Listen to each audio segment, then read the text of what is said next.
3 days ago. I went there for the first time. He checked with the echography what I had. He said, all right, I see your tendon is really overused. And he touched a bit my pubis bone. It's a bone here. And I was hurting. He was like, oh, that's a bad sign. If I push on your bone and it's hurting. And he told me, the doctor, that he thinks it's a stress fracture, a bone fracture. And when I went back home that day, I was crying in my car. I was like, shit.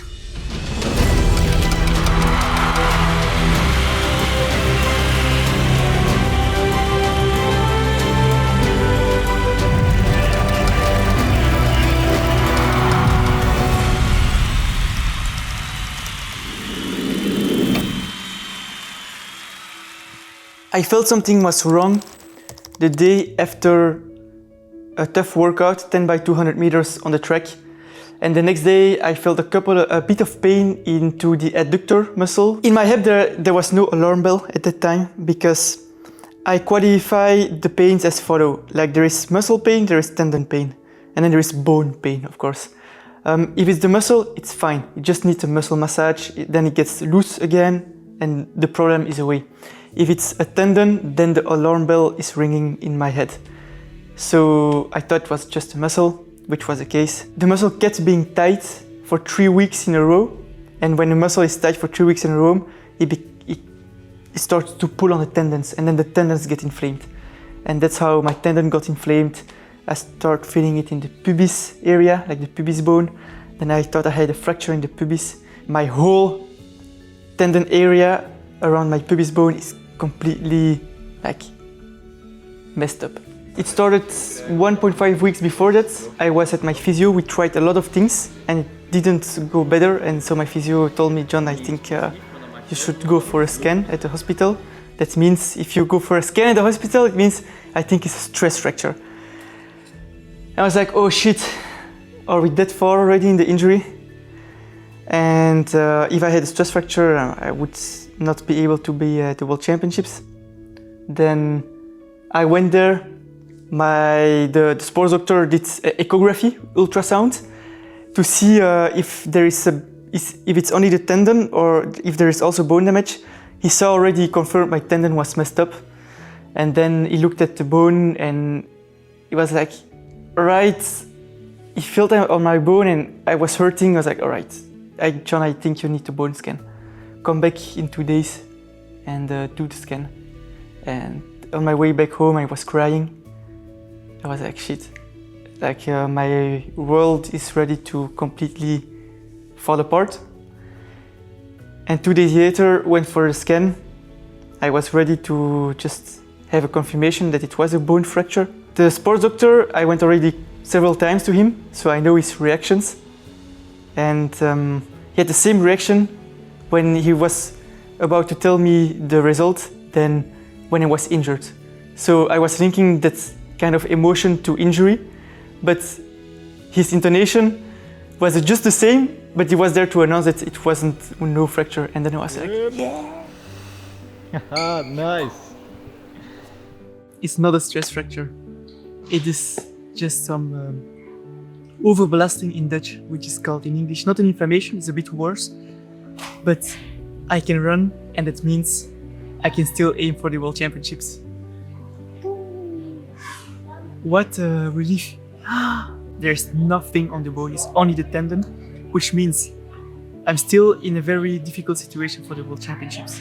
I will have to do all my intensity alternatively, without impact, like on the elliptical trainer, or the cross trainer, or aqua jogging, and only my easy mileage running on the treadmill with the least possible of impact. So the plan continues and the plan has shifted. I wanted to race Heusden-Zolder, which is a big race coming up this weekend, 19th of July in Belgium. It's not a gold label race or a Diamond League race. However, the level every year is crazy in that race. Like it's Olympic qualifying level. Plus this year they leveled it up by adding wave light. So I kind of bumped that I will not be able to be there on the start line because of injury. But then there is a last fast race. The 9th of August in Belgium again, is in Oordegem, and it's a very fast track. They organize a fast 5,000 meters, so I'll try to be there on the start line and see whatever happens. But first I have to, right now I'm still not running on the road, only on a treadmill. So I can run easy paces, not yet tempo paces, etc. I'm doing all hard stuff just on the cross training, like the elliptical machine.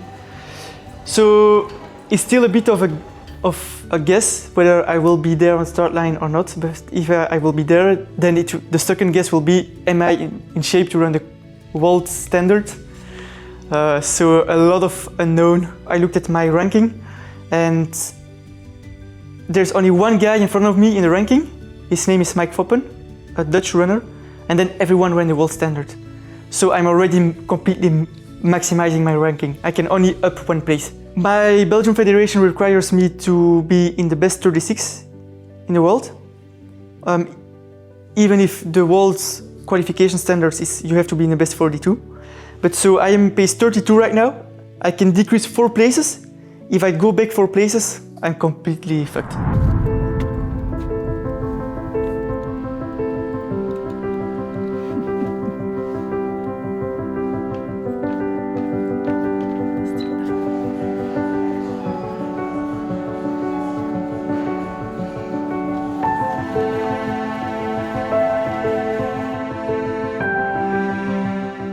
So the injury that John has been suffering for the last weeks is what we call pubalgia, or groin-related pain. It's quite common in running injuries to have a certain amount of discomfort in that area, but it can be a prolonged and intense rehabilitation process. So the World Championship is in about 2 months, which is very tight in terms of schedule. So I have to be able to bounce back quite quickly. And for that I need like an exceptional team around me. And one of these people, which is super important in my team, is my physio, Frederik Adriaansens. He's crucial to get back healthy on the start line pretty soon. And in my opinion, he's like the best physio in my whole country, in Belgium.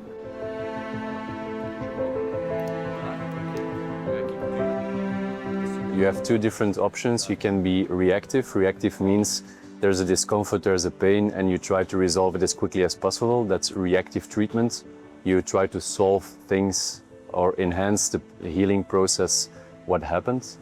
But mainly our focus should be in how can we optimize and prevent certain discomforts for the athletes, in which case their sustainability as an athlete, but also the robustness and the days that they can keep on performing, that we can enhance those three pillars. The most important thing as an athlete is being available to train. So our main focus should be not only on the reactive part, but trying to keep our athletes available at full training capacity. Working with John is always a challenge. So when I first got a hold of the injury, it was already a few weeks into the process. I'm the strength and conditioning coach of John, and I primarily focus on his rehabilitations when there is a problem. His first glance of the injury was, it's gonna pass, it's nothing serious. So I was a little bit late into the process, a few weeks in, which made it a little bit more challenging, because the faster you can react to a new situation, the faster normally the solution is gonna be at hand. When running doesn't go right, go sideways, my mental comes in. Like, from my experience now, because I'm in the middle of it, I allow myself to have more downs mentally than during running. Like, I think it's totally normal. There are much more days where I totally lack motivation. I still do the work, but when I have that in running, I'm beating myself down. Like, John, you're in good shape, just grind through. And here I just allow myself to be down sometimes, because I have no sensible goal to work towards. I have a goal, but like it's not clear if I will reach it or not. So also during the workout, during a tough workout in running, I have to be there during a tough workout. Like there is the track workout, I have to run those times, those splits, etc. Here, I have to be there as well, but I allow myself to not be there mentally 100%. Like I can be there 90-95%. So I allow myself a bit of weaknesses during an injury period, and that helps me a lot. So it helps me to stay consistent, because if I'm expecting myself to be as like tough during a workout as during the track season when I'm healthy running, it's quite tough, because then I'm putting like unhealthy expectations to myself. So I'm just lowering my expectations, trying to still complete all the workouts at 90-95%, the tough ones, and then everything will be fine. And it's okay to feel shit sometimes. Yeah. Yeah. I'm always brutally honest. I think that's why John always likes the way we work together. John is a challenging athlete. He has his opinions, he has his visions, he has also his unique personality. And I always describing like I don't know the English, it's a bounce ball, and what I did for him, I told him you can still be a bounce ball, but I'm gonna draw the box in which you can be a bounce ball. You can be a bounce ball in a really big box, or you can be a bounce ball in a little smaller box. And one of the main things you cannot do with a specific character of an athlete, everybody is unique and individual, and that's okay, and that's good. Elite athletes are the 1% of a very general population, so let their identity be their identity, but search the box, the environment in which they can be themselves. And so at this point, I'm primarily focused on keeping him fit, keeping him healthy, that he has enough days to perform, and that he does his strength training really, really well, which has been the biggest evolution in middle to long distance running over the last years, is really the incorporation of strength training. During injury, what helps me to get through this whole period is to be busy with other things besides running. So a big thing is my social media and other projects. Sometimes they ask a bit too much work for me, and then I'm like, maybe this impacts my running right now, so I have to find a good balance.